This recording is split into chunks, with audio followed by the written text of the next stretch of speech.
수학 시험은 다 하셨어요?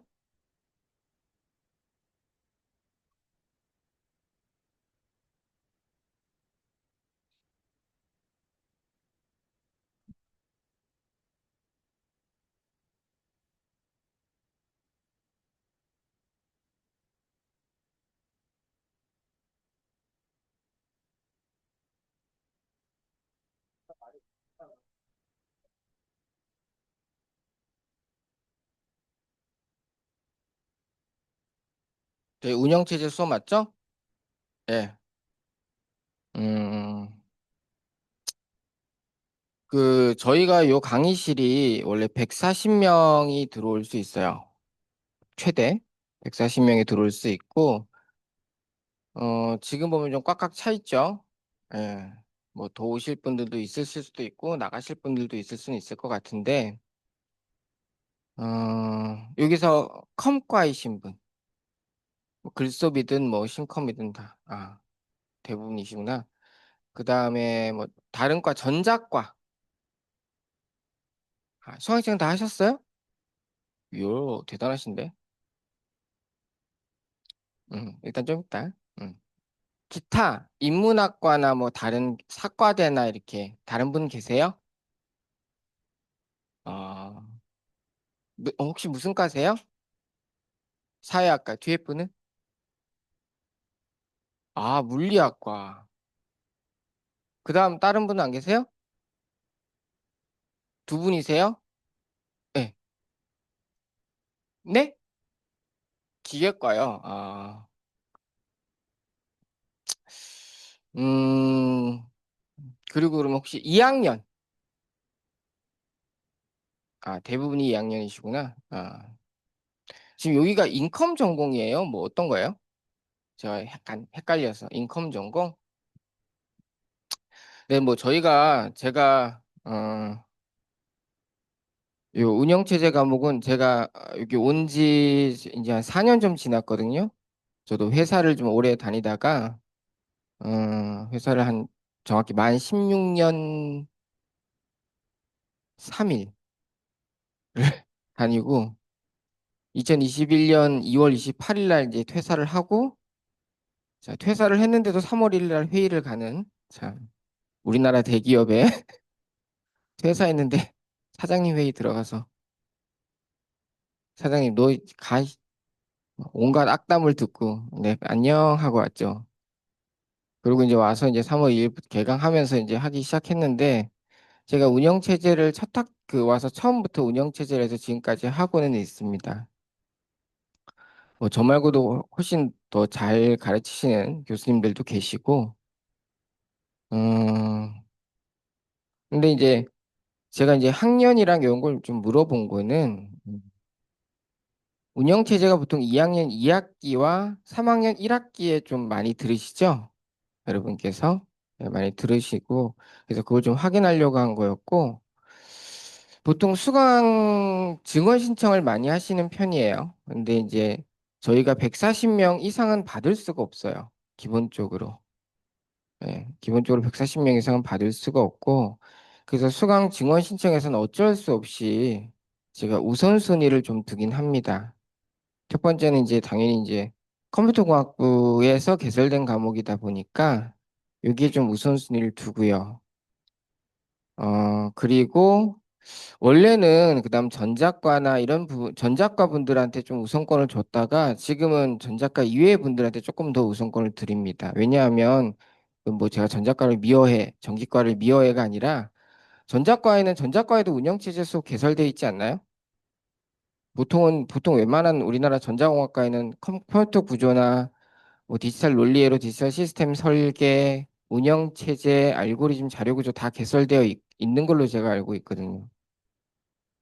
그렇기 때문에 이제 약간 우선순위를 둔다 그러면 이제 다른 인문대나 이렇게 오시는 분들은 복수 전공이든 부전공이든 이런 것 때문에 오시는 분들이 많으시기 때문에 그런 부분은 가능한 최대한 제가 인원 내에서는 받으려고 합니다. 지금 되게 빡빡하니 사람들 많죠. 다 받으면 거의 꽉 찰 수도 있어요. 걱정하지 마세요. 한 중간고사 되면 이 중에 반은 안 나오십니다. 매 학기. 네. 기말고사 정도 되면 한 여기서 한 40명에서 50명 정도 나오실 거예요. 그래서 쾌적한 수업 환경은 보장되어 있으니 걱정하지 않으셔도 된다. 이거는 뭐 진리는 아니고요. 경험칙상 매 학기 그랬어요. 매 학기. 그 제 수업에 대해서 저는 사실 그뭐 댓글이나 이런 거에 별로 신경 안 쓰는 편이거든요. 아예 쳐다도 안 보고. 근데 이제 저 연구실 학생이나 다른 교수님들이 뭐라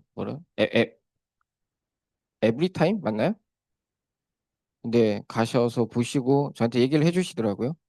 저희 학교 학생, 저 연구실 학생은 보면서 교수님 뭐 족보가 돌아요. 뭐 돌든지 말든지. 뭐 그러고 있긴 하는데 그 들리는 말에 제 수업의 장점이 제일 큰 게 출석을 안 부른다. 그쵸? 예. 왜 학, 그 수업이 진행될수록 학생 수가 줄어드는지 이해가 되셨죠? 예, 일단 출석을 제가 부르진 않습니다. 제가 출석을 부르지 않는 이유는 물론 이제 강의 기획서나 이럴 때는 어텐던스도 이제 들어가 있긴 한데 여러분 성인이잖아. 그쵸? 고등학생들 아니잖아요. 핸드폰을 꺼야지. 제가 연락 오는 데는 없는데 수업 중간에 딸내미가 전화가 와요. 몇 번 수업 중간에 계속 와가지고 큰일인지 하고 받았더니 그냥 이래요. 아빠 수업 중인데 그러더니 나 그럼 언니 오빠들한테 인사해도 돼? 죽을래? 네. 그래서 핸드폰을 끕니다. 그 여러분들은 성인이시기 때문에 성인과 미성년의 차이는 성인이 아닌 사람의 차이는 자기 행동에 대한 책임을 어디까지 지느냐로 결정된다라고 저는 생각해요. 만약 여러분이 수업을 다 안 들으시고도 개인적으로 공부를 해서 뭐 필요한 만큼의 지식을 습득하시고 그래서 시험을 잘 보실 수 있으면 뭐 그것도 본인의 방법이죠. 그렇죠? 그래서 저는 출석을 부르진 않아요. 근데 제가 계속 욕을 먹고 좀 있거든요. 학과 사무실에. 일단 제가 이거 부를 수는 없어요. 그러다가 뭐 예를 들면 가끔 샘플링해서 부른다. 공정 이슈가 있을 수도 있죠. 물론 인생은 원래 쇠박이에요. 그렇긴 한데 그것도 좀 그렇고 그래서 뭐 LMS에서 출석하는 거 있잖아요. 예. 그걸 하라고 하는데 제가 귀찮아요. 그게. 그렇기도 하고 해서 출석은 잘 안 부릅니다. 잘 안 부를 거예요. 예. 그리고 출석을 갖고 여러분의 성적을 좌우하는 일은 아마 없을 거라고 생각을 합니다. 살면서 여러분들이 수업보다 중요한 일은 분명히 있어요. 물론 이거 뭐 공적 출석 인정 뭐 이런 거 있죠. 그런 건 있습니다. 뭐 여러분이 뭐 상을 그 가족 뭐 이게 상이 있다거나 뭐 예비군이 있다거나 이럴 수도 있지만 공적이지 않지만 수업보다 중요한 거 있잖아요. 예를 들면 남자친구 여자친구가 대판 싸웠어요. 그 순간은 운영체제 수업이 중요해요. 만나서 화해하는 게 중요해요. 저는 개인적으로 화해하는 게 중요한 것 같거든요. 그리고 그걸 화해하면서 배우는 게 운영체제 수업 한 시간 들어가서 배우는 것보다 인생에서는 훨씬 더 중요한 것 같아요. 근데 공적 출석 인증에 여자친구랑 다툼이 있어. 이를 해결하기 위하여. 여기 쓸 수는 없잖아. 그러니까 그런 것들은 각자 성인인 여러분들이 판단하시기 바랍니다. 그런데 제가 약간 잔소리 그 에타익 이런 말 많다면서요. 잔소리 엄청 많다. 각오하세요. 제 수업 들어오시는 분들은 잔소리 들을 각오는 하고 오셔야 돼요. 근데 그런 건 있어요. 제가 4년 동안 그렇게 전 성적 가지고, 성적이 다 숫자잖아요. 엔지니어다 보니까 숫자 가지고 노는 거 좋아하거든요. 근데 보면 출석하신 분들은 제가 이름을 조금씩 알아요. 얼굴들도 알고. 근데 성적은 확실히 출석하신 분들이 높은 건 사실이에요. 거의 리니어합니다. 그리고 지금은 대학이기 때문에 여러분들이 뭐 제가 출석이나 이런 걸 여러분들에게 다 일임을 하지만 여러분이 나중에 졸업을 하고 필드를 나갔을 때는 그때는 허용이 되지 않을 거예요. 그때는 거기에 룰에 맞추셔야 돼요. 어떤 조직에 들어가거나 했을 때는 사람에게 가장 기본적인 거는 그 사람의 능력이 아니라 태도예요, 태도. 그 태도의 가장 기본은 성실함입니다. 성실하지 않고 성공할 수 있는 방법은 제가 알기로 인류 역사에서 아직까지는 없어요. 여러분의 부모님이 갑자기 뭐 제 부모님도 마찬가지. 여러분 우리가 갑자기 이 씨가 돼서 삼성 일가의 뭐 내가 그거였다. 이게 밝혀지지 않는 이상 성실하지 않고 얻을 수 있는 건 이 세상에 제가 이제 한국 나이로 이제 51살이거든요. 51년 동안 살면서 한 번도 못 본 것 같아요. 그런 것들 다, 뭐 그런 것들은 여러분들 다 머릿속에는 있을 테니까 그런 것들은 알아서 잘 하시기 바랍니다. 저희 수업은 이제 오퍼레이팅 시스템이에요. 원래 이게 첫 수업이면 사실 잠깐 하고 집에 가면 좋잖아요. 첫 수업인데. 저도 학부 때 그랬는데 오퍼레이팅 시스템이 다루는 범위가 굉장히 넓어요. 그리고 사실 여러분들이 제가 이 과목을 아직도 계속 강의하고 다시 고치고 하면서도 고민이 되는 게 있어요. 사실 오퍼레이팅 시스템 수업이 음, 사실 특정 학교나 이런 데서는 컴과 과목 중에서 가장 어려운 과목이에요. 그러니까 오퍼레이팅 시스템을 듣고 아 내가 이 컴과를 계속 다녀야 될지 말아야 될지를 보통 결정하게 되는 게이트가 돼요. 과제도 어마무시하게 많고 어렵고 그래요. 근데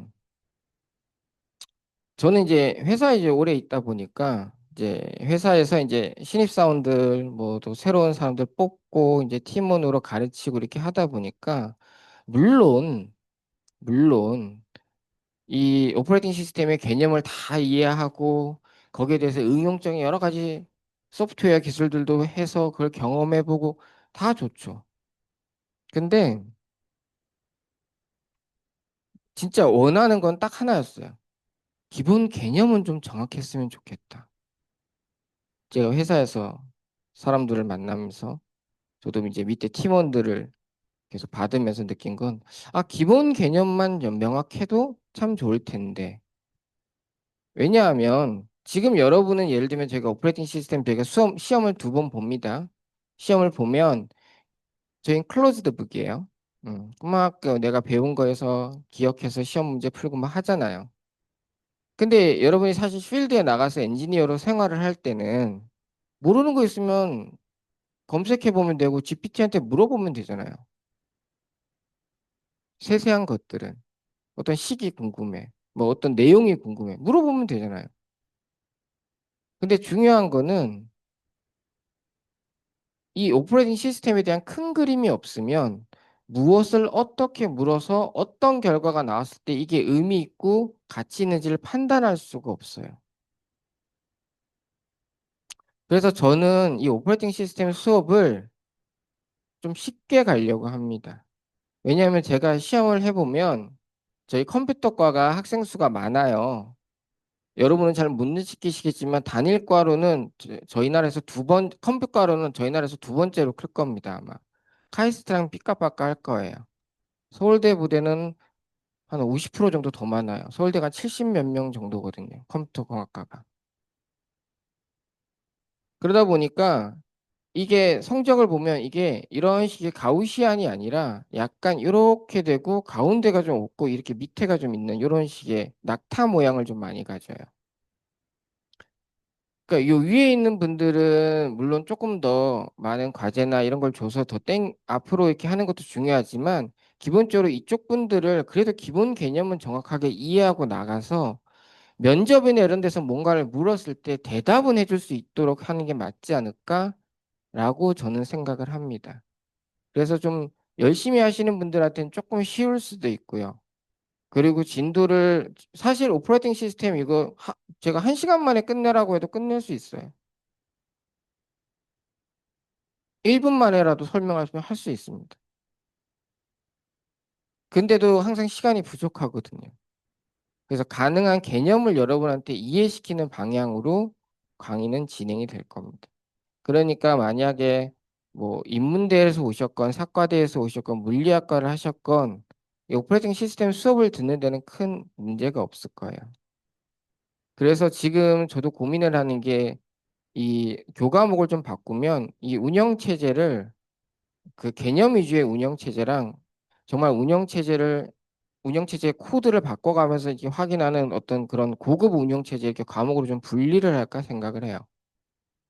분리를 할까 생각을 하고 수업도 일주일에 한 4시간으로 만들까 또 생각을 합니다.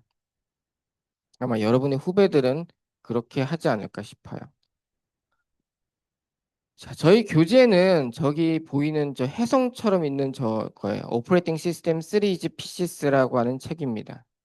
아마 그 여러분이 뭐 다른 학교를 다닌 친구분들이나 또는 다른 저희 그 운영체제가 가르치는 다른 교수님들은 아마 저 책을 잘 안 선택하실 거예요. 주로 많이 선택하는 책은 제가 학부 때도 있었던 책이라고 해요. 공룡책이라는. 실버사츠가 이름도 맞나 모르겠다. 아무튼 저 아저씨가 만든 책이에요. 공룡책. 제가 학부 때도 컴과 학생들이 저걸 들고 다니긴 했어요. 보고 멋있다고 생각했죠. 아, 컴과는 교재도 멋있다. 저는 컴과 출신, 전작가 출신이거든요. 그래서 되게 멋있다. 전작가는 책 보면 지금은 모르겠지만 옛날에는 그냥 아무런 글자만 있어요. 그런 책인데 되게 멋있더라고요. 그래서 이 책이 전 세계적으로 가장 많이 쓰입니다. 전 세계적으로 가장 많이 읽히고 교재로 사용되고 합니다. 이 책이 나쁜 거 아니에요. 좋아요. 좋은 책입니다.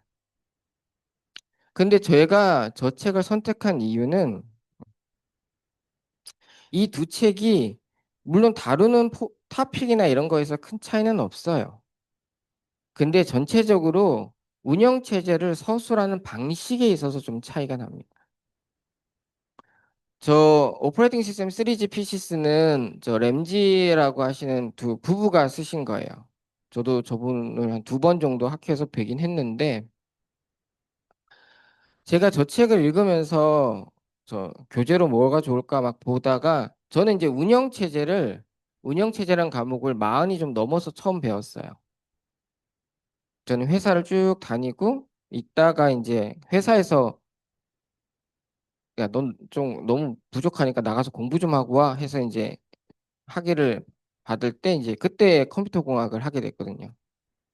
그러면서 그때 제가 41살 때인가 2살 때 처음 저 운영체제 1살 때구나. 운영체제 수업을 대학원 수업을 들었었어요. 근데 그때 이제 뭐 특별한 교재가 없이 이걸 다 보래요.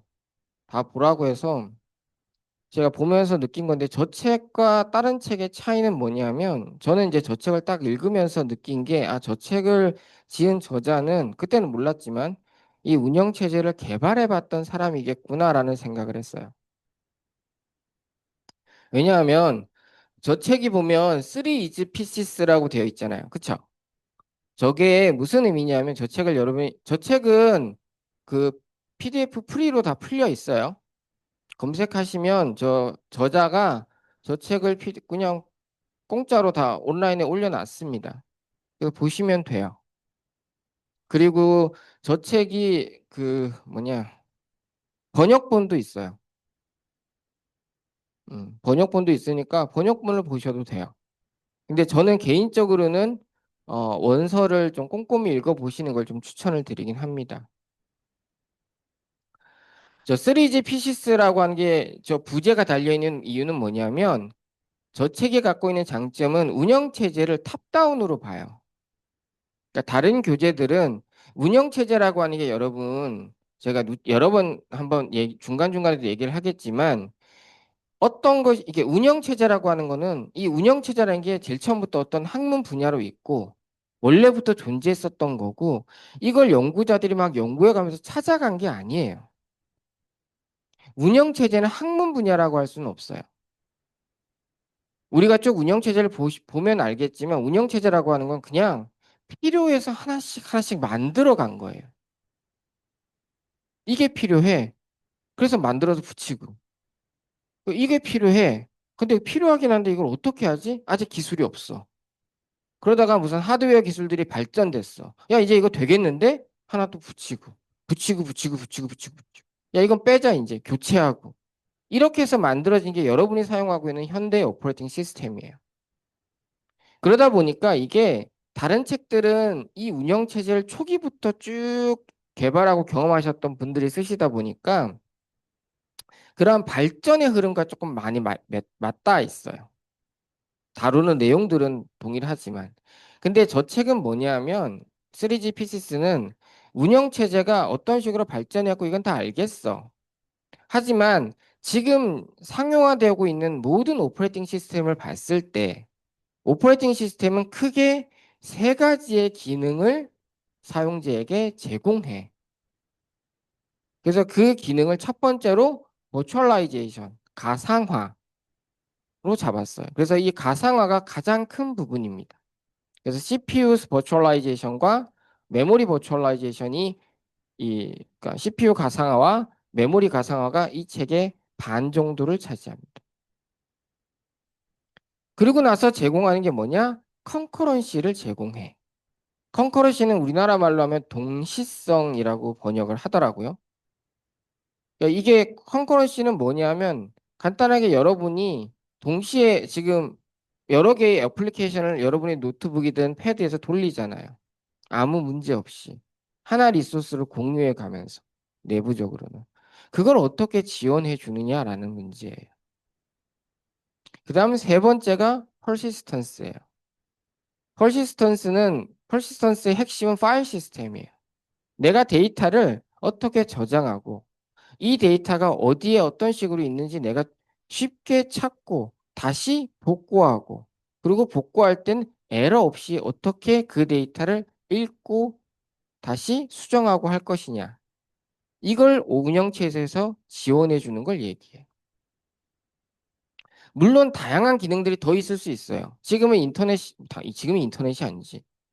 당연히 인터넷이니까 네트워킹도 있을 거고, 다양한 다른 기능들도 있지만, 모든 상용화된 운영 체제는 이 세 가지의 기능을 사용자에게 제공해. 그래서 운영 체제를 이 세 가지의 기능으로 구분하고 각 기능들이 어떤 식의 다른 기능들에 의해서 지원되는지를 설명하는 방식이에요. 그래서 운영 체제를 탑다운 방식으로 설명을 하고 있기 때문에 학부생들의 입장에서 운영 체제를 처음 접하는 학생들의 입장에서 저 책이 저는 유용하다라고 생각을 해서 저 책을 교재로 골랐습니다. 그래서 저 책이 사실은 지금 점점 인기를 얻고 있어요. 최근 들어 당연히 카이스트도 저 책으로 지금은 하고 있고 서울대도 저 책을 쓰시는 분들이 조금씩 늘어나고 계시고 다른 학교도 조금씩 늘고 있긴 해요. 저 책이. 그래서 그리고 저 책을 나중에 보시면 각 큰 챕터마다 앞에 교수와 학생의 다이얼로그가 있어요. 대화가. 그러면서 이 뒤에 있는 몇 개의 챕터에서 얘기하고자 하는 것, 말하고자 하는 것이 무엇인지의 큰 그림을 그려줘요. 그러니까 여기서는 이 책은 항상 큰 그림이 무엇인지를 계속 강조하는 책이라고 저는 느꼈어요. 그리고 여러분도 이 운영체제 하이라키를 그런 식으로 머릿속에 그릴 수 있어야 돼. 그랬을 때 만약 누군가가 운영체제가 무언가요? 라고 질문을 했을 때 대답할 수 있는 방법은 되게 다양합니다. 하지만 내가 머릿속에 큰 그림이 있다면 운영체제의 기능적인 측면에서 운영체제는 사용자에게 이런 기능을 제공하고 이 기능을 어떠한 방식의 형태로 제공합니다. 이 한 문장이면 운영체제를 설명하는데 큰 문제가 없습니다. 그래서 여러분이 이 제 수업을 들었을 때 저는 운영체제의 아주 디테일한 뭐 이런 기법들이 여러분의 머릿속에 남기를 기대하진 않아요. 여러분이나 저나 그냥 평범한 사람들이니까 시험 보고 방학 지나면 다 까먹을 거예요. 하지만 그냥 큰 그림은 머릿속에 희미하게 남아있고 그래서 그 큰 그림을 갖고 내가 진짜 뭔가 오퍼레이팅 시스템에 관련된 무언가를 해야 될 때 그 큰 그림을 바탕으로 필요한 것들을 찾고 다시 뭐 찾아보고 검색하고 그러면서 그 문제들을 해결할 수 있길 그거를 제가 기대하는 겁니다. 그래서 수업은 그렇게 어렵진 않을 거예요. 저는 고등학생들이 들어도 큰 문제가 없다라고 생각은 들어요. 이진수 정도만 할 줄 알면. 그리고 요 책들은 보시면 좋아요. 공룡책은 뭐 워낙 유명하니까 그런 거고 저기 윌리엄 스털링이라는 할아버지가 계시는데 저분도 오퍼레이팅 시스템을 쓰셨어요. 근데 저분은 사실은 이제 컴퓨터 아키텍처나 네트워크를 훨씬 더 잘 하시고 그 기반 위에 이제 오퍼레이팅 시스템을 설명하는 책이에요.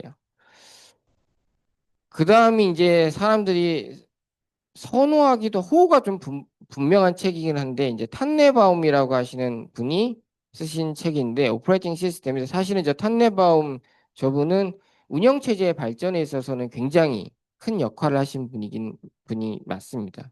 특히 저 탄네바움 아저씨랑 그 리누즈 토발즈가 한 그 토론은 운영 그 CS 쪽에 굉장히 유명한 짤처럼 남아있고 그렇습니다.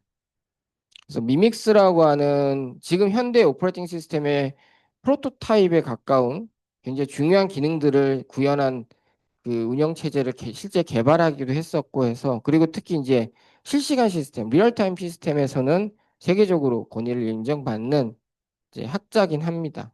그래서 저분이 쓴 책도 꽤 괜찮죠. 그래서 저 세 책 다 번역본이 있습니다. 근데 물론 뭐 저걸 이 부분 이걸 안 읽으신다고 해서 수업에 영향이 있거나 그런 건 전혀 없어요. 다만 저는 저희 교재에 대해서는 여러분이 조금은 꼼꼼히 좀 읽어보셨으면 좋겠어요. 물론 제가 강의 슬라이드를 만들 때는 어, 회사에서 발표를 하는 강의 슬라이드, 그 대상이 CEO, 뭐 사장님이든 부회장님이든 뭐 이 정도의 강의 슬라이드랑 뭐 실무 회의 때 강의 슬라이드 다 틀리긴 한데 제가 여기 와서 강의 자료를 만들면서 어떤 방식으로 할까 좀 고민을 많이 했었어요. 예. 그 제목 딱 올려놓고 막 설명하고 가능하죠. 근데 가능한 조금 상세하게 쓰긴 했어요. 여러분들이 보시고 복습하고 이해하시는 데 큰 어려움이 없도록 가능한 좀 상세하게 많이 쓰긴 했지만 여러분이 강의 슬라이드를 보고 강의를 듣고 그것만으로 그냥 내 공부 끝이라고 생각하지 않아 주셨으면 좋겠어요. 그게 제가 최근에 제 딸이 이제 지금 한국으로 하면 중3 정도 돼요. 중3이죠. 예, 중3 나이인데 공부하는 저 이제 같이 이렇게 같이 공부하거나 이렇게 보면 그 인터넷 강의를 듣고 그다음에 강의 자료를 보고 요약된 강의 자료를 보고 끝이에요. 그리고 인터넷 강의 볼 때 이해되잖아. 이해됐어. 나 알아. 이러거든요. 근데 조금 꼬아서 문제를 제가 주면 다 틀려요. 텍스트라고 하는 거, 교재라고 하는 게 있는 이유가 있어요. 예. 교재를 여러분이 한 챕터를 읽을 때 처음에 러프하게 쫙 한번 읽고 그다음 한 번씩 꼼꼼하게 읽고 다시 한 번 읽고 한 세 번 정도 읽으면 그게 여러분한테는 좀 남을 거예요. 텍스트를 꼼꼼하게 읽는 습관은 여러분이 꼭 가지시는 게 좋아요. 인터넷 뭐 AI 시대고 뭐고 간에 그거는 변하지가 않을 거라고 저는 봐요.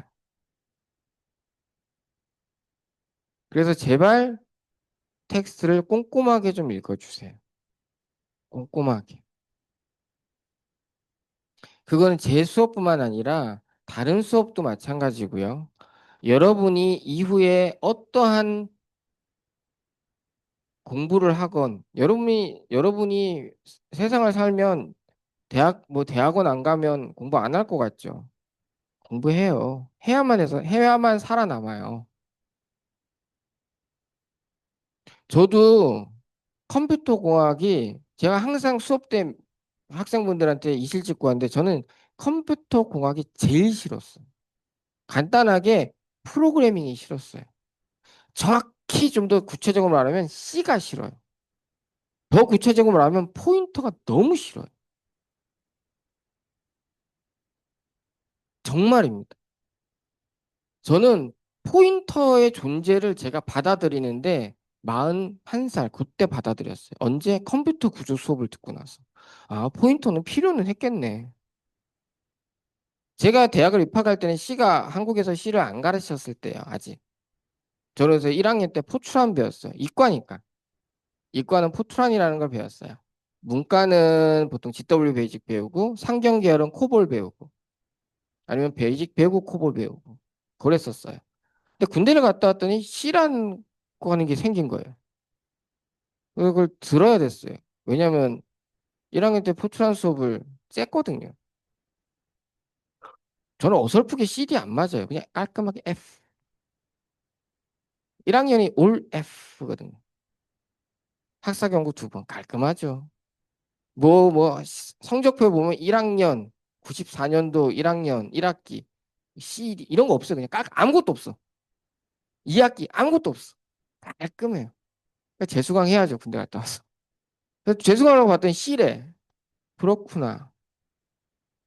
처음엔 쉬웠어요. 뭐 똑같으니까 베이직이랑 비슷하고 폼은 뭐 피보나치 수열 뭐 그래 그래 하다가 이제 중간고사 끝나고 포인터 하는데 이걸 왜 해? 이해가 안 되는 거야. 왜 주소를 레퍼런싱을 하지? 왜? 왜? 왜? 아무도 이유를 설명해 주지 않아. 그래서 안 했어요. 그냥. 그래서 프로그래밍이 싫었어. 그래서 저는 학부 때 계속 이제 전자과에서는 회로나 소자 쪽, 반도체 소자 쪽으로 갔어요. 가장 프로그래밍이랑 먼 쪽이 전 좋아요. 신호 처리나 이런 데 가면 또 C를 해야 되거든. 모델링하고 프로그래밍 해야 되니까. 대학원도 그걸로 갔어요. 그래서 저는 대학원 석사 때 논문이 지금은 여러분 그 트랜지스터에 다 들어가 있긴 한데 트랜지스터를 작게 만들기 위해서 그 안에 들어가는 다이옥사이드, 그 부도체 를 개발하는 걸 했어요. 그래서 하프니um 옥사이드나 지르코늄 옥사이드 같은 물질을 써서 트랜지스터를 만들고 그걸 모델링하고 그걸로 이제 석사를 했어요. 그리고 회사를 갔죠. 회사를 갔으니까 저 이거 소자 했으니까 소자 모델링 하고 싶습니다. 손들었더니 응, 닥치고 넌 설계. 소자 모델링 석사 응, 필요 없어. 설계.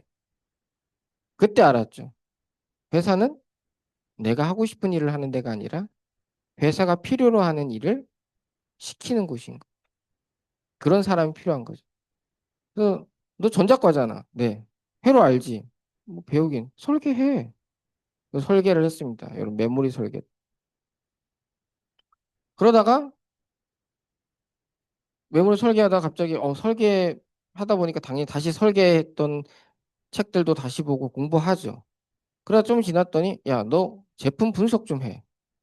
이게 또 얘기가 다르거든요. 제품 분석은 소자도 알아야 되고 다른 것들 다 알아야, 공정을 다 알아야 되니까. 하다가 그냥 제품 개발해. 그러다 갑자기 학교 보내준대.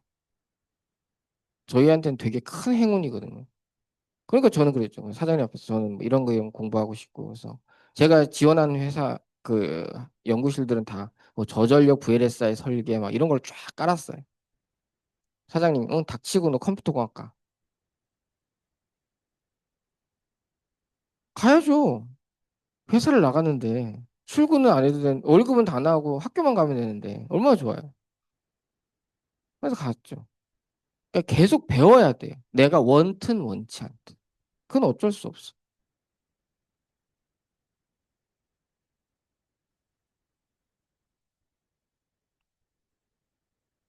뭔 얘기가 될까지 왔지? 근데 실제 제가 그래서 그걸 싫어해요. 싫어해서 그렇지만 지금 이걸 하고 있잖아요. 모르는 거예요. 여러분의 인생에서 어떠한 길이 어떤 형식으로 열릴지는 몰라요. 여러분이 계속 공부할 수밖에 없어요. 그건 진짜 머릿속에 꼭 담아두셨으면 좋겠어요. 호목과 퀴즈, 그러니까 어텐던스 출석은 안 불러요. 예. 그리고 호목이랑 퀴즈는 제가 뭐 여러 가지 문제들을 드릴 거예요. 풀어보시라고. 예. 저걸 드리는 이유는 시험 때 여러분이 너무 당황하지 마시라고 그러는 겁니다. 시험은 두 번을 볼 거고요. 시험에서 여러분 꼭 기억하셔야 될 게 저희는 시험을 항상 토요일에 봅니다. 시험 주가 있으면 시험 주 안에 토요일이 있으면 중간고사나 기말고사 기간 내에 토요일이 있으면 그때 볼 거고요. 아니면 그 전에 볼 겁니다. 그러니까 미리 일정들을 조율해 두세요. 중간고사 앞뒤 그 사이 토요일에 일정을 꼭 비워두세요. 물론 제가 미리 공지는 하겠지만 제가 굉장히 당황스러운 게 알바해야 돼요. 이런 거에 제가 어떤 식으로 반응을 해야 될지 잘 아직도 정답을 모르겠어요. 물론 알바도 중요하긴 한데 첫 시간에 제가 얘기를 했기 때문에 일정 조절은 조금 해주세요. 불가피하게 생긴 거는 저도 어셉을 합니다. 하지만 그렇지 않은 경우는 조금 여러분한테 부탁을 드릴게요. 그런 건 좀 조정을 좀 일정을 조절했어요. 왜 토요일이 아니냐? 시험 시간이 좀 깁니다. 미니멈 2시간 봅니다. 기말고사는 지난 학기 3시간 반 봤어요. 그냥 하시고 싶을 때까지 푸시는 거예요.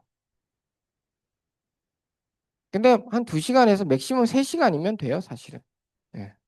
그 에타에서 그 얘기 저 들었는데 다른 교수님한테 시험 문제 더럽게 많다고. 기말고사는 한 30장 갈 겁니다. 중간고사는 한 20 몇 장 정도일 거예요, 문제만.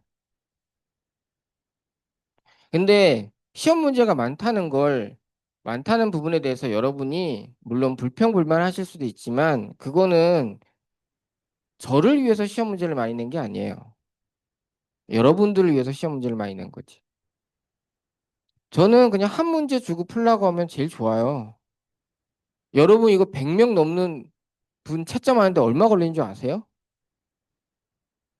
정말 죽어납니다. 일주일은 아무것도 못해요, 저. 그리고 제가 이 과목만 하는 거 아니잖아요.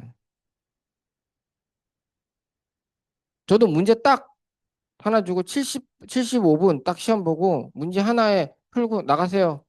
제일 좋아요. 근데 제가 시험 문제가 많은 이유는 뭐냐면 저희가 배웠던 모든 챕터에 해당하는 문제들을 다 냅니다. 그래야 예를 들면 여러분 중에서 뭐 공부를 하다 전체를 다 똑같은 중요도로 공부를 다 하시는 분들도 있겠지만 어떤 분들은 요길 요만큼 좀 더 많이 하고 어떤 분들은 이쪽을 좀 더 많이 하고 이런 분들 계시잖아요. 시간 때문에.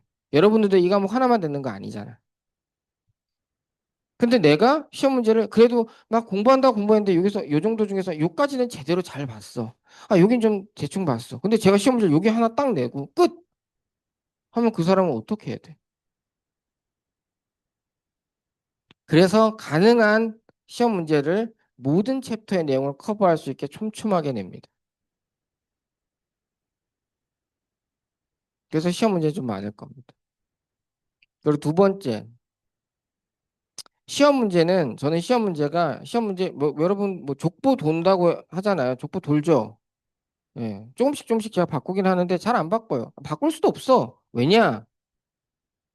신경 안 쓰는 이유는 저는 시험 문제 반은 미리 알려드립니다. 수업 시간에 이거 시험 문제 낼 거예요 라고 제가 분명하게 얘기를 해요. 요거 냅니다. 제가 게을러서 숫자도 잘 안 바꿔요. 그게 전체의 50%입니다. 그건 여러분이 수업 듣고 강의 슬라이드를 갖고 있는 문제 한번 똑같이 풀어만 봐도 그냥 맞추시는 거예요. 그리고 나머지 30%는 저기는 프랙티컬 퀘스천에서 냅니다. 저거는 답은 알려드리진 않아요. 하지만 여기서 문제 낼 거야라고 여러분께 드립니다. 30%에서 많으면 40%. 그러니까 전체 10문제면 8문제, 9문제는 이미 오픈하는 건데 뭐 족보가 있든 말든 그래서 제가 신경 안 쓰는 거예요. 나머지 한두 문제 정도는 조금 새로운 문제를 드리기도 합니다. 왜냐하면 시험은 여러분들을 평가하는 용도도 있지만 시험 보는 그 시간도 공부 시간이에요. 시험을 보면서도 내가 이전에 풀어봤던 걸 다시 한번 풀면서 다시 내 머릿속에서 정리하기도 하고 처음 봤던 문제를 보면서 이런 것도 있네라고 내가 생각을 하게 되는 것도 필요해요. 시험도 공부예요. 그래서 한두 문제 정도는 여러분한테 미리 얘기하지 않은 형태로 문제를 내긴 합니다.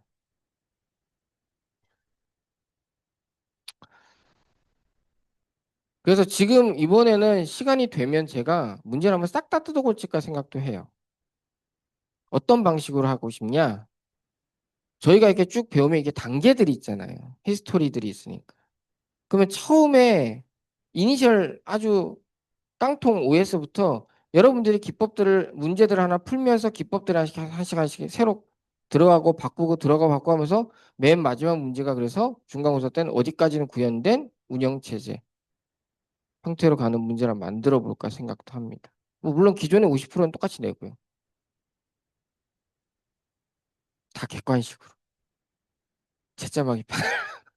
채점하기 너무 여러분들 진짜 정말 창의적인 답변들이 가끔 저를 깜짝깜짝 놀래게 해요. 진짜. 그래서 시험은 두 번 봅니다. 토요일 날. 예. 그리고 시험은 영어 시험입니다. 문제는 영어입니다. 그리고 클로즈드 북이고 일렉트릭 디바이스, 그러니까 계산기 같은 걸 쓰진 않습니다. 계산 문제가 있긴 한데 복잡한 문제 아니에요. 그리고 만약에 여러분이 계산 문제를 푸는데 만약 뭐 소수점이 나오고 막 계산 복잡해 쓰기가 어려울 것 같아 식만 쓰셔도 돼. 식을 쓰라고 해서 그냥 그냥 F는 M에 이런 걸 쓰는 게 아니라 이 조건에서 이 식에 넣어서 이렇게 가로 열고 뭐 곱하기 뭐 더하기 나누기 가로 이렇게만 써놔도 저희가 계산해서 맞으면 다 맞게 쓸 겁니다. 그러니까 계산기는 필요 없어요. 아셨죠? 그리고 영어 문제인 이유는 여러분은 어떻게 생각하실지 모르겠지만 여기 그래도 경북대잖아요. 여러분은 지금 이 경북대를 어떻게 느끼시는 건지 모르겠지만 제 나이 정도만 돼도 제 나이가 아마 여러분 부모님 나이보다 조금 아래거나 비슷하거나 할 거예요. 만 돼도 예를 들면 한양대 갈래 경북대 갈래 그러면 고민했을 때예요. 동국대 경북대 이런 데 갈래 그건 당연히 경북대고요. 그거는 뭐 선택의 여지가 없어. 그냥 집이 서울이라서 이 정도면 그러면 아이씨 그러면 경북대는 대구니까 그냥 건국대나 동국대나 이런 데 갈까? 그런 상황이었었어요. 지금은 저야 잘 모르겠어요. 요즘은 좀 더 인서울이 좀 강세긴 하니까. 그래도 경북대잖아요. 그러면 여러분이 필드를 나가시게 되면 굉장히 많은 기술 문서들을 접하시게 될 거예요. 기술 문서뿐만 아니라 많은 정보들을 접할 때 아직은 그런 모든 정보들은 기본적으로 영어로 구성되어 있어요. 물론 번역해서 읽으실 수도 있지만 번역기가 좀 좋으니까. 그래서 영어로 된 텍스트를 그래도 읽는 연습은 돼 있어야 돼요. 그래서 사실 근데 영어는 저희 때보다 여러분들이 훨씬 더 잘하시는 것 같은데. 그래서 영어로 되어 있습니다. 그래서 시험 때 조교들이 좀 당황할 때가 뭐냐면 영어 뜻을 모르겠다고 왔는데 어떻게 해야 될까요? 이렇게 저한테 문의를 하는 애들이 그 경우가 있긴 있어요. 그러면 가서 살짝 가르쳐 줘라고 얘기하긴 하는데 가능하면 그런 질문을 하지 마세요. 음. 어려운 영어를 쓰는 것도 아닌데 문제. 자, 이렇게 저희가 수업이 진행될 거고요. 어, 저는 수업 때 질문 많이 합니다. 일단 여기까지 혹시 질문 사항 있으세요? 수업에 대해서?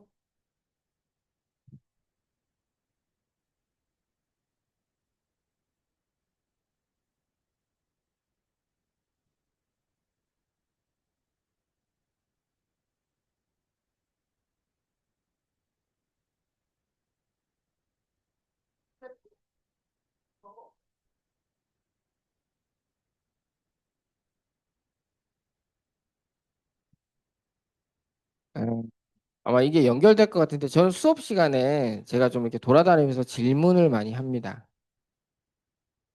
특히 뒤에 분들은 제가 주로 뒤에서 많이 질문을 합니다. 그러면 맞든 틀리든 본인의 생각을 얘기해 주세요.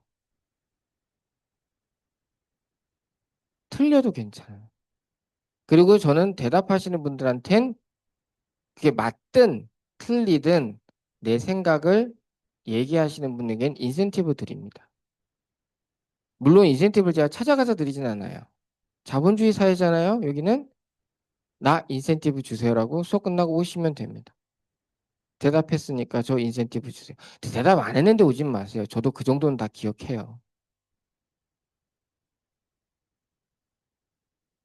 그래서 수업당 1점씩 드립니다.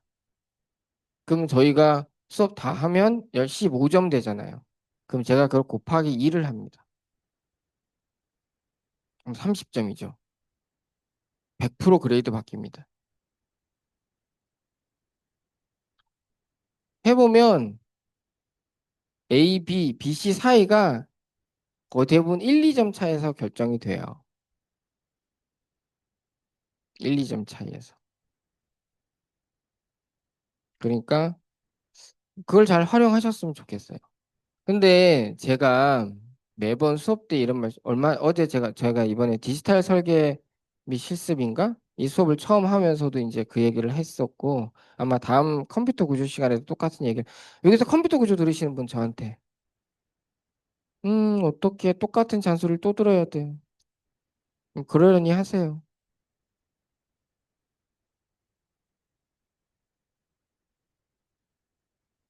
음? 그런데, 음, 제가 대학원 수업을 이렇게 하면, 대학원 수업이 영어 수업이긴 한데, 대학원 수업을 이렇게 하면 한 반 정도는 외국인 분들이세요. 외국 학생. 제가 그때 그 고급 컴퓨터 구조, 고급 시스템 프로그래밍 과목이었구나. 그 대학원생들을 하는데, 뭐, 한국인들이 한 13분? 그 다음에 외국인 학생분들이 한 13분 정도 됐어요. 반반 정도 됐어요.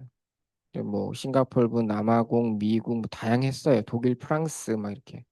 국적은. 근데 대학원 수업이니까 막 질문하고 대답하고 이렇게 하면서 수업을 진행하려고 하는데 질문하면 외국 학생들은 대답을 해요. 스스로. 틀려도. 그리고 틀린 답을 계속 대답해. 자신 있게. 또라이 아니야? 싶을 정도로. 막 뭐 이거 막 얘기해요. 그래서 그건 아니다. 그랬더니 쏘리? 하더니 또 있다가 또 손들어서 하더니 또 말도 안 되는 막 답을 해요. 그거는 관점이 좀 다른 것 같아. 오케이. 하더니 또 손들어요. 똑같은 애가. 외국 학생들은 대답을 해요. 그러니까 외국 학생들 중에서도 약간 샤이한 애들은 막 손을 들진 않지만 시키면 자기 의견을 얘기를 해요. 근데 한 학기 내내 한국 학생들은 제가 찍어서 물어도 딱 하나예요. I don't know. 단 한 명도 대답을 안 했어요. 그럼 실력 차이가 나냐? 시험 보면 아니에요. 근데 그거 되게 안 좋은 거예요, 여러분. 내 의견을 얘기하고, 그다음 또 모르는 게 있으면 질문하고, 이거는 어떠한 여러분이 사회에 나가서 어떤 분야를 가든 여러분이 CS의 전문성을 살리든 공기업을 가든 공무원을 하든 뭐 자기 사업을 하든 뭘 하든 이 두 개가 안 된 사람은 제가 100% 장담합니다. 절대 성공 못 합니다. 절대로 못 합니다. 갑자기 로또가 몇백 되지 않는 이상 자기가 뭔가 일을 해서 성공할 절대 불가능합니다. 예외 없다고 생각합니다. 그건 여러분이 뭐 대기업 같은 데 가서 뭐 신입사원일 때도 그렇고 중간 관리자 때도 마찬가지고 탑레벨의 관리자를 갔을 때도 마찬가지예요. 이 두 개가 안 되는 사람은 위에 올라가지도 못해. 절대로 위로 성장 못 합니다. 그리고 그거는 타고난 게 아니라 연습이 필요해요. 한마디라도 내가 내 생각을 내 논리에 맞춰서 평서문으로 뭐뭐입니다라고 끝낼 수 있는 이것도 연습이에요. 그런데 거기에 나는 이래 이래서 이렇습니다.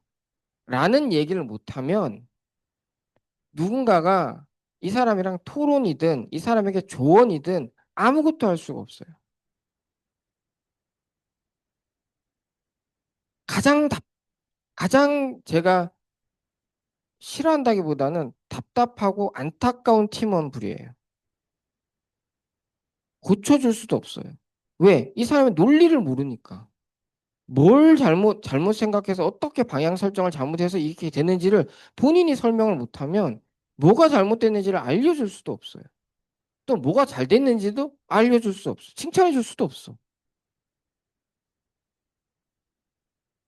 특히 논리에 기반한 이 질문과 답변은 기술적인 커뮤니케이션의 기본 중에 기본 중에 기본이에요. 정말로. 그나마 여기는 한국이니까 좀 그래도 넘어가지만 만약 여러분이 미국 같은 데 잡을 잡는다? 인터뷰에서 다 까입니다. 미국 CFO 보면 인터뷰 엄청 많이 하거든요. 제가 제일 많이 한 경우 스물 몇 번 하는 거 봤어요. 다 까입니다, 거기서. 왜? 이런 사람이 들어와서 기술적인 커뮤니케이션이 안 되면 우리 조직에서 무슨 일을 할 거냐는. 만약 여러분이 면접 가보세요. 막 여러분이 얘기를 하면 여러분이 아는 걸 질문해요? 아니에요. 그럼 내가 모르는 거라도 내가 생각해서 나의 논리로서 설명할 수 있어야 돼요. 그게 중요한 거예요. 그러니까 가능한 제가 이렇게 하면 틀려도 상관없어요. 예. 다른 사람 다 알고 나만 모르는 거 아니에요. 다 몰라요. 그러니까 자기 생각을 말로 표현하는 제발 습관을 들여주셨으면 좋겠어요. 여기서부터라도 먼저 기회가 됐을 때 연습을 해보세요. 저는 개인적으로 대학에서 가장 저희 과를 포함해서 가장 중요한 거는 두 개의 수업이에요. 글쓰기, 말하기. 이 두 개의 수업이 대학 교육에서는 가장 중요합니다. 원래 옛날에 대학은 이 두 개 과목을 가르쳤어요. 글쓰기와 말하기. 공대인데 공대도 제일 중요해요, 이 두 개. 그 이 두 개를 잘하려면 당연히 읽기가 돼 있어야 돼요. 지금 당장은 여러분이 만약 취업을 하거나 하면 여러분이 어떤 툴을 쓰니 어떤 걸 할 수 있니 없니 이걸로 여러분이 어떤 성과들이 조금씩 결정되고 잘하고 못하고 나올 것 같지만 3, 4년만 지나도 특히 중간 관리자만 돼도 이러한 능력, 역량이 있는 사람과 없는 사람은 쫙쫙 벌어집니다. 제발 그 연습도 읽고 글 쓰고 말하는 훈련을 하세요. 이거는 어느 분야든 상관없이 정말 중요합니다.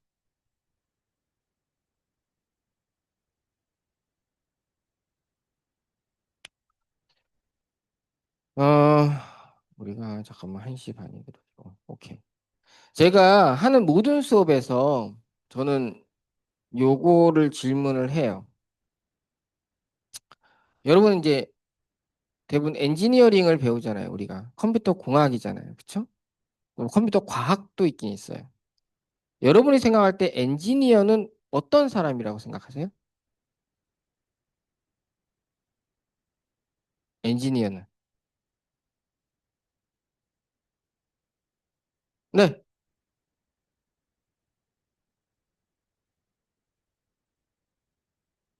사용자 UX를 개선시키는.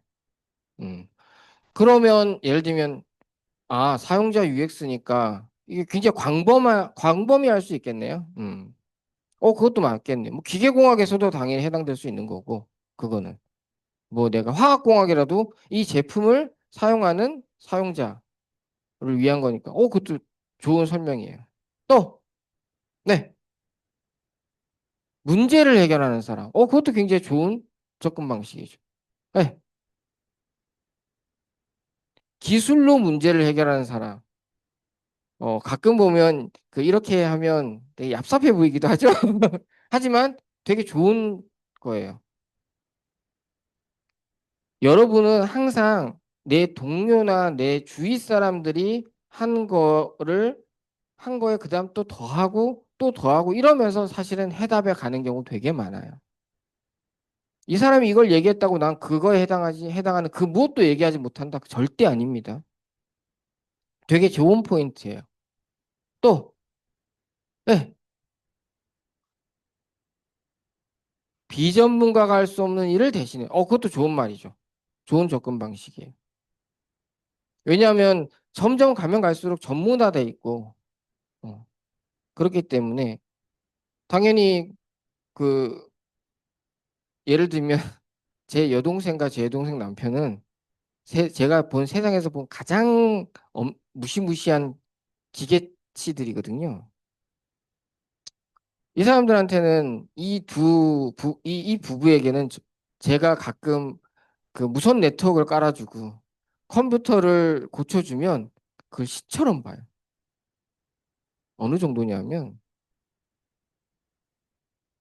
미국으로 유학을 갔어요. 역사 전공이거든요. 제 여동생도. 유학을 가서 거기서 이제 컴퓨터를 썼어요. 그때는 되게 유행했던 컴퓨터가 그 소니의 바이오라는 컴퓨터가 있어요. 소니 바이오. 막 쓰는데 컴퓨터가 뭐가 잘 안 되더래요. 그래서 둘이서 이렇게 보다가 이젠 여기 미국에는 누구도 도울 사람이 없다. 그랬더니 동생 남편이 야, 우리 그때 그래서 복구 CD를 샀잖아. 있잖아. 자, 이걸 집어넣어 보자. 그래서 이걸 집어넣은 거예요. 그런데 전화가 왔는데 오빠, 왜? 복구 CD, 그래, 그럼 넣어서 한번 해보지. 그다음 복구 CD가 안 나와. 안 열려. 그다음에 아무 동작도 안 해. 그때는 뭐 저희가 줌 이런 게 있을 때가 아니니까. 그래서 뭐 어떻게 할까? 그랬더니 나 다음 주에 한국 들어갈 때 그러더니 들고 오면서 그냥 CD가 안 열린 게 아니라 강제로 해서 한 반쯤 열려 있는 거야. 그걸 그대로 들고 온 거예요. 이렇게. 이거 어떻게? 그래서 이제 이렇게 해주고 나서 온 김에 자기 그 애플 그 당시는 아이판 그 클래식이라고 MP3 듣는 거 있어요. 요거 음악 좀 바꿔줘. 1년째 똑같은 거 듣고 있어가지고 미쳐버리겠다. 아니 접속해서 바꾸면 되잖아. 모르겠어. 이런 사람도 있거든요. 이런 사람들한테는 비전문가들한테는 컴퓨터를 조금이라도 제가 아까 얘기했던 문제를 해결해 주면 되는 거죠. 그럴 수도 있죠. 또, 예,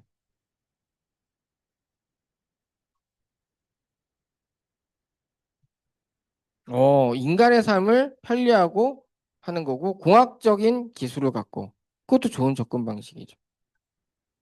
물론 모든 기술이 그러니까 기술은 어떻게 보면 인간에게 도움이 되냐 안 되냐는 사실은 기술 자체에는 없죠. 기술은 가치 중립적이니까. 뭐 칼을 누가 쓰느냐에 따라 달라지는 것처럼. 그러니까 인류에게 도움이 되냐 안 되냐는 조금 애매모호한 가치에 대한 표현이긴 하지만 어떻게 보면 변화시킨다는 관점에서 인간의 삶을 변화시킨다는 관점에서 엔지니어가 하는 역할은 분명히 있죠. 전기를 우리가 사용하기 전과 후, 인터넷을 사용하기 전과 후, 인간의 삶은 분명히 바뀌었죠. 여러분이 인터넷을 사용하기 전과 후의 차이를 느끼지 못하실 거예요. 예. 왜냐면 이 인터넷은 제가 군대 제대하고 접했거든요. 그 전까지는 이제 PC 통신만 나오도 막 삐삐 처음 나왔을 때 우와 막 이럴 인터넷이 막 지금은 이제 예를 들면 저희 아이를 보면 인터넷은 당연한 태어날 때부터 있었으니까 그것도 무선 인터넷이 그러니까 인간의 삶이 많이 바뀌는 거죠. 많은 분들이 얘기를 해주셨는데 다 맞고 맞죠. 정답은 없으니까. 근데 제가 좀 포인트를 두는 거는 엔지니어는, 그러니까 엔지니어로서 내가 예를 들면 필드를 나갔을 때 나에게 주어지는 건 뭐냐면 주로 문제를 해결하는 거예요. 그러니까 전자공학이면 전자공학의 기술을 갖고 문제를 해결하는 거고, 컴퓨터공학은 컴퓨터공학의 지식을 갖고 또는 여러 가지 뭐 기술을 갖고 문제를 해결하는 거고, 화학공학은 또 화학적인 지식을 갖고 문제를 해결하는 거죠. 그러니까 문제를 해결한다는 게 뭘 의미하냐면, 엔지니어는 그러니까 정답을 찾는 사람이 아니라는 거예요. 엔지니어 세계에는 지금 여러분은 수업을 듣고 시험 문제를 풀고 정답이냐 아니냐에 따라 채점을 하고 하지만 실제 여러분이 필드를 가면 정답이 없어요. 엔지니어에서.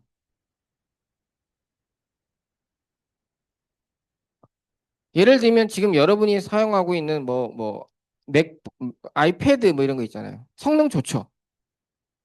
성능이 되게 좋아요.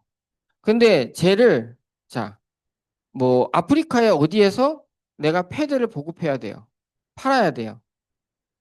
그래서 막 좋게 만들어서 아이패드를 딱 만들었어요. 한 개에 막 100만 원 이렇게 해서. 정답이에요? 이게? 이거는 잘못된 문제 해결이에요. 만약 내가 아프리카에서 판다라고 하면 이 사람들이 살 수 있는 버짓을 고민해서 가장 싸고 가장 기본적인 기능만 넣는 게 정답에 가까워요. 솔루션에 가까워요. 우리가 예를 들면 수학 문제를 풀 때는 1 더하기 1은 2 이런 게 있잖아요. 엔지니어 세계에는 물론 전혀 없다는 건 아니지만 기본적으로는 하나의 정답이 있지 않아요. 그래서 엔지니어는 정답, 뭐, 뭐, 완벽한 솔루션이 아니라 보통 엔지니어의 작업은 최적화예요. 옵티마이제이션을 주로 해요. 항상 나에게 주어지는 조건들이 있어요. 예산이라든가. 아니면 이 지역은 전기가 되게 불안정할 수도 있고. 아니면 내가 갖고 있는 리소스나 시장이나 굉장히 다양한 조건들이 있어요. 근데 이 모두를 만족하는 올마이티한 뭔가 솔루션이 세상에는 잘 없어요. 가장 대표적으로 여러분이 사용하는 전자기기는 성능이 높으면 신뢰성이 다 떨어져요. 신뢰성이 높으면 성능은 다 떨어져요. 대부분이 우리가 필드에서 엔지니어링 필드에서 경험하는 것들은 각각의 조건들이 트레이드 오프 관계를 가져요. 그럼 이 트레이드 오프 관계에서 내가 할 일은 어디를 최적으로 잡아서 갈 거냐는 거. 최적화를 하는 게 주로 엔지니어예요. 그래서 그 상황에서 필요한 필요한 솔루션을 갖고 문제를 해결하는 거죠. 그게 사이언스랑 차이예요. 엔지니어는. 제가 필드를 가보면 제가 15년 이상 엔지니어로 살아보면서 가끔 답답한 건 뭐냐면 자, 이거 막 프로젝트에서 문제들이 산적하잖아요. 대부분은 여러분이 어느 정도 조금만 좀 경험이 쌓인 엔지니어가 되면 여러분이 푸는 문제들은 해답이 없는 문제예요. 여러분이 검색을 해서 뭐 챗GPT한테 물어봐서 알 수 있는 거는 시키지도 않아요. 그거는 정말 단순한 업무인 거죠. 여러분이 엔지니어로서 하게 되면 결국 대부분은 아직 그 누구도 답을 모르는 것에 대한 일들을 해요. 그런데 이렇게 막 하다 보면 어느 순간 특정 사람은 똑똑하고 성실하고 다 한데 공부만 해. 이게 답이 뭐지? 답이 뭐지? 답이 뭐지? 정말 답이 없어요, 그럼. 어떻게 하면 문제를 해결할지. 그럼 이 상황에서 어느 정도의 여기가 일단 최적이라고 판단한다. 당연히 그 논리적 근거는 있어야 되겠죠. 그런 의사결정을 하고 그걸 실제 적용해서 확인하고 검증하고 만약 이게 왜 이게 이렇게 하면 왜 문제 해결해야 되는지 몰랐을 때 그래도 일단 가는 경우가 있어요. 제가 매 수업 때 솔직하게 고백하는데 여러분이 사용하고 있는 수많은 뭐 SSD건 메모리건에서 제가 대부분 다 도장을 찍긴 했는데 제가 뭐 이런 문제가 빵 터졌어요. 근데 그냥 이렇게 하면 이 문제는 없어지는데 근데 왜 없어지는지는 모르겠어. 일단 없어지는 것 같아. 해서 만들어진 것들을 여러분이 아직까지 사용하고 계세요.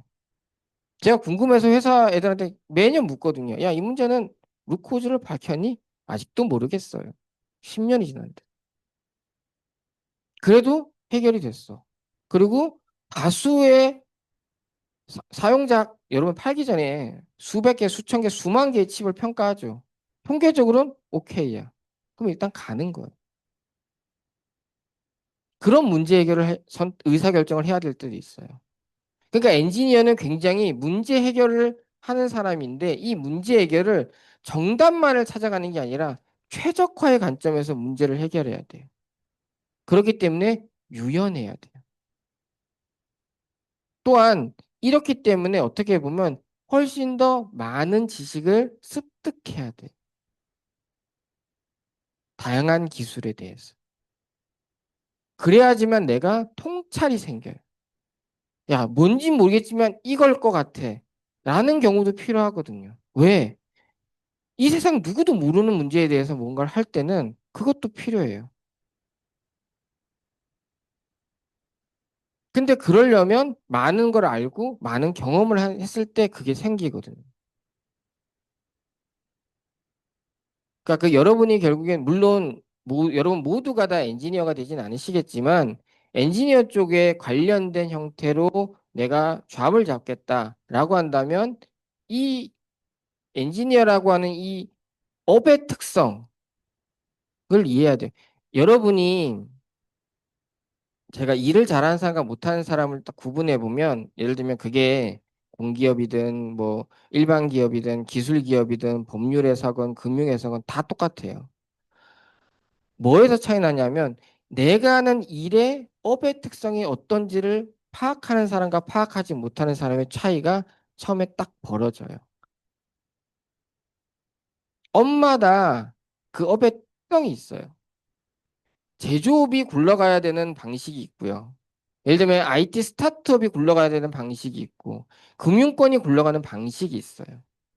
각각의 그 업의 특성을 빠르게 파악하고 그러면 여기서 필요한 이 업을 잘하기 위해서 필요한 것이 무엇인지를 빠르게 캐치하는 사람과 그렇지 않은 사람이 굉장히 큰 차이가 발생합니다. 여러분이 어떠한 진로를 가시건 그거는 꼭 기억을 해줬으면 좋겠어요. 자, 저희가 이제 뭐 운영 체제를 하는데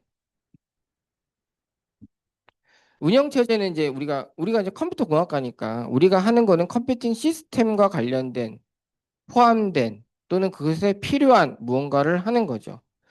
요 그림은 운영 체제가 갖고 있는 컴퓨팅 시스템 내에서의 레이어를 표현합니다. 사람들이 컴퓨팅 시스템 하면 어떤 사람들은 저 밑단의 하드웨어를 좀 고민하시는 분들도 계시고요. 그래서 뭐 CPU나 GPU나 이런 칩이나 메모리나 스토리지나 이런 하드웨어 쪽에 조금 포커싱 되시는 뭐 머릿속에 먼저 이미지가 떠오르시는 분들도 계시고 주로 이제 전자과나 전기과는 저쪽에 이제 조금 더 눈이 가겠죠. 또는 이 하드웨어를 우리가 잘 효율로 하기 위해서 제공되는 다양한 시스템 프로그래밍, 시스템 소프트웨어가 또 있죠. 가장 대표적인 게 이제 그게 운영 체제죠. 그리고 그 위에 운영 체제 위에 우리가 사용하는 다양한 어플리케이션들이 있죠. 제가 좋아하는 게임도 있고 뭐 여러분이 좋아하는 인스타도 있고 이런 것 있는 거죠. 그래서 저희는 컴퓨팅 시스템 중에서 저는 시스템 소프트웨어의 그 레이어에 있는 운영 체제에 대해서 배울 거예요. 운영 체제도 기본적으로는 운영 오퍼레이팅 시스템이라고 되어 있지만 특성은 그 속성은 소프트웨어예요. 저게 몇백만 줄이더라? 제가 예전에 한번 궁금해서 리눅스 라인 몇 개인지 한번 세보자고 사람들이랑 했다가 아무도 안 하게 했었는데 한 지금 리눅스가 한 1000만 라인이 조금 안 될걸요? 정확히 저도 모르겠지만 그러니까 그냥 몸집이 큰 소프트웨어예요. 기본적으로 시스템이라는 이름은 붙어 있지만 근데 왜 우리는 운영 체제를 오퍼레이팅 소프트웨어라고 안 하고 오퍼레이팅 시스템이라고 할까? 그 부분은 저희가 조금씩 보면서 이해하시게 될 겁니다. 왜냐하면 얘는 운영체제는 한쪽은 하드웨어에 발을 담그고 있어요. 그리고 당연히 한쪽은 어플리케이션에 발을 담그고 있죠. 그러다 보니까 저 밑에 그 운영체제 저 아래에 있는 하드웨어 시스템에 대한 굉장히 많은 인터랙션들이 있어요. 그렇기 때문에 우리는 저 운영체제가 결국에 이제 어플리케이션과 컴퓨터 하드웨어를 아우르는 전체 컴퓨팅 시스템을 조정하는 역할을 한다라 그래서 어떻게 뭐 이건 제 개인적인 생각이기도 한데 오퍼레이팅 뭐 소프트웨어가 아니라 오퍼레이팅 시스템이라는 이름으로 가 있을 거예요. 왜냐하면 저희가 히스토리를 좀 보겠지만 초창기에는 컴퓨터가 제일 처음에 나왔을 때는 운영체제가 없었거든요. 음. 운영체제라는 그 컨셉이 없다가 저걸 사용하면서 하나씩 들어온 거기 때문에 처음부터 여러분이 뭐 오피스나 게임이나 인스타나 이런 걸 위해서 운영체제가 들어간 게 아니에요. 처음에는 하드웨어가 너무 복잡하고 어렵잖아. 얘를 관리하기 위해서 들어간 소프트웨어가 운영체제예요. 그러다 보니까 시스템의 관점으로 접근이 많이 됐었죠. 그래서 지금 저희 컴퓨터공학과 교과목도 이렇죠. 그래서 여러분이 랭귀지도 배우죠. 여기서 랭귀지. 요즘 뭐 많죠. 요즘 이런 건 안 배우시겠지만 뭐 많아요. 저도 아직도 저는 파이썬 잘 몰라요. 지금 공부하고 있어요. 혼자서 홍공 파이썬 하면서 공부하고 있어요. 회사에서 좀 했는데 모르겠더라고요. 다양한 이제 여러분들 하이레벨 랭귀지도 배우고 여러분 수업에서 이런 부분들도 배우죠. 뭐 이산수학, 자료구조, 오토마타, 알고리즘, 뭐 그다음 통계, 선형대수도 배우고 저희는 보통 네트워크 배우고 디지털 로직, 논리회로 배우고 디지털 시스템 요 두 개는 저도 가르치니까 하기도 하고 그다음 컴퓨터 구조 운영 체제, 그다음 시스템 프로그램 컴파일러 배우죠. 컴파일러와 오퍼레이팅 시스템은 다 시스템 프로그램 중에 대표적인 거죠. 그래서 요 사이가 요 정도고 그 위에 이제 여러분이 어플리케이션에 관련된 다양한 것들을 배우게 되죠. 대표적으로 DB를 배우게 됩니다. 저는 주로 요 두 과목을 주로 가르치고 논리회로나 디지털 시스템을 가르치긴 하지만 제 개인적으로 컴퓨터 공학의 꽃은 얘랑 얘라고 생각합니다. 꽃. 여러분이 요 두 개는 진짜 계속 복습하시면서 잘 하셔야 돼요. 음. 그리고 수업이 뭐 거의 끝났으니까 모르겠지만 나중에 한번 컴파일러 수업 꼭 들으세요. 정말로. 이게 이 컴파일러 이 컴파일러에 대한 이해가 있는 사람과 없는 사람이 엔지니어로서 몸값이 달라질 가능성이 점점 높아진다고 저는 판단을 합니다. 아, 그리고 제가 시간을 정말 칼같이 40으로 딱 맞추지 않아요. 그러니까 필요하시면 알아서 나가시면 됩니다. 아, 그리고 요거 제가 뭐 요까지만 오늘은 하고 제가 수업은 강의 동영상을 제공해 드립니다. 그러니까 녹화본이에요. 여기 녹화본을 제공해 드리는데 어 제가 이 강의 동영상을 제공해 드리는 게 제 의무는 아니잖아요. 그쵸?